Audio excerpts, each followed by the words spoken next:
ইতিহাসের আজকের ক্লাসে সকলকে স্বাগত জানাই। আজকে যে বিষয় আমরা পড়ব তা হচ্ছে কুষাণ যুগের ইতিহাস।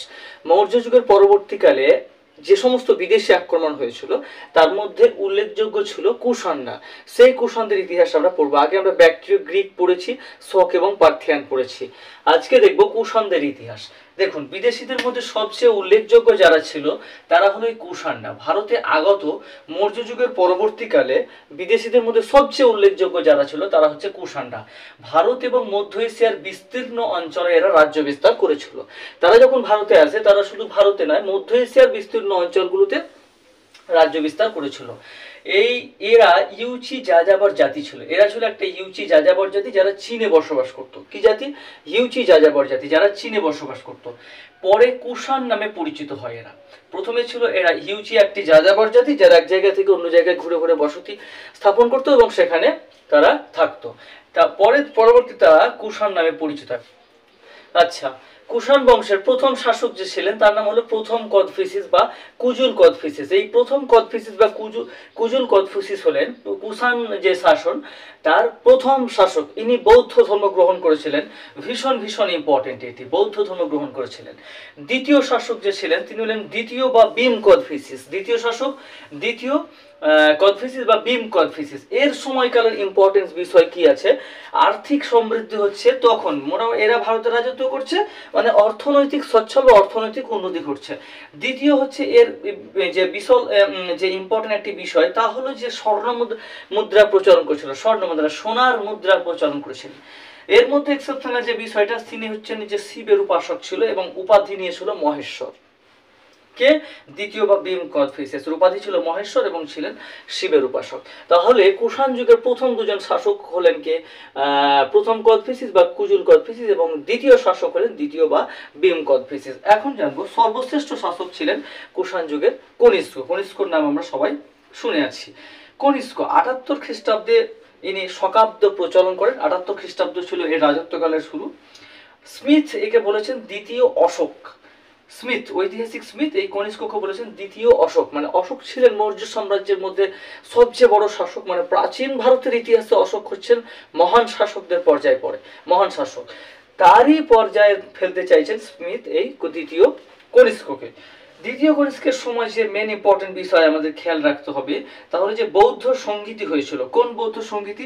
চতুর্থ বৌদ্ধ সংগীতি হয়েছিল দ্বিতীয় কনিষ্কের সময়কালে। চতুর্থ বৌদ্ধ সংগীত হয়েছিল কাশ্মীরে। কোথায়? কাশ্মীরে।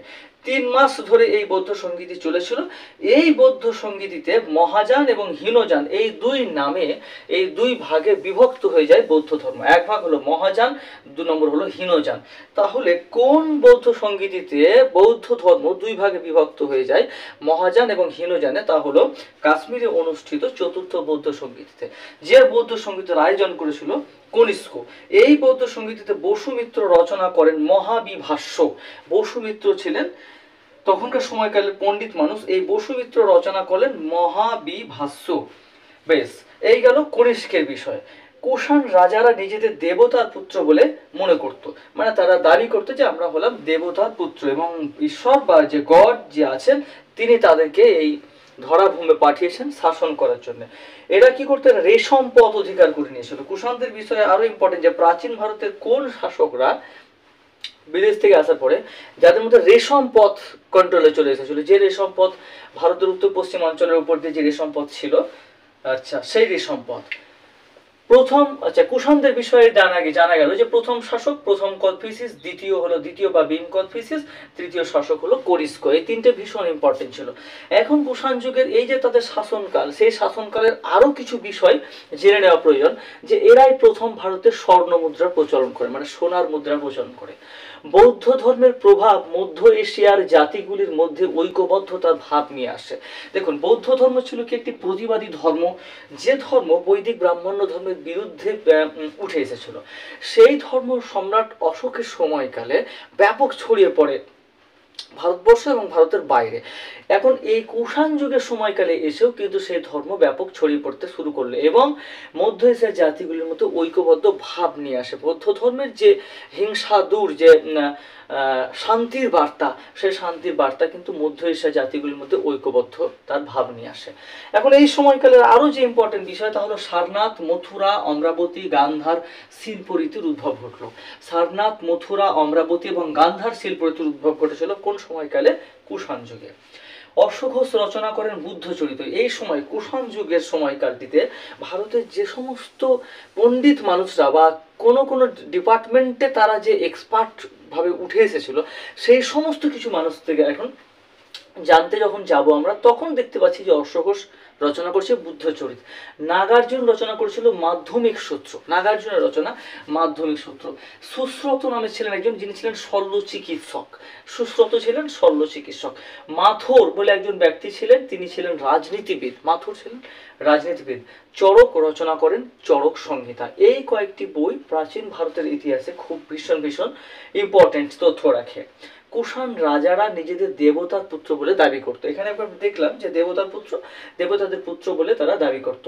105 এডি তে কনিষ্কের মৃত্যু হয়ে যায়। 105 খ্রিস্টাব্দে কনিষ্কের মৃত্যু হয়।